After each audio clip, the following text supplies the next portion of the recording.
20% বেশি মানে কত টাকা বেশি? 20 টাকা বেশি। তাহলে ধার্য কত করে রেখেছি? 20 টাকা, 120 টাকা। তার উপর যদি 10% ছাড় দেওয়া হয়, এবার এটা থেকে কি করে 120 এলো?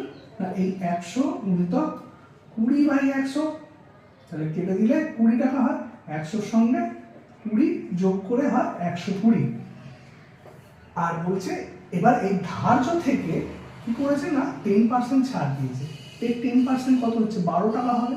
তাও আমি দেখিয়ে দিই, এখান থেকে এই শূন্য কেটে গেল, 12 টাকা। 12 টাকা ছাড় দিয়েছে কত টাকার উপর?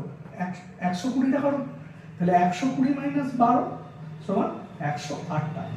তাহলে এখানে কিনেছে 100 টাকায়, বিক্রি করেছে 108 টাকায়। পুরোটা শতকরা লাভ চেয়েছে। তাহলে লাভ কত হয়েছে? 8 টাকা। কত টাকার উপর হয়েছে? 100 টাকার উপর। তার পার্সেন্টেজ বার করতে দিয়েছে, হলো? তাহলে 100 কেটে গেল, পড়ে রইল শুধু 8%। এটাই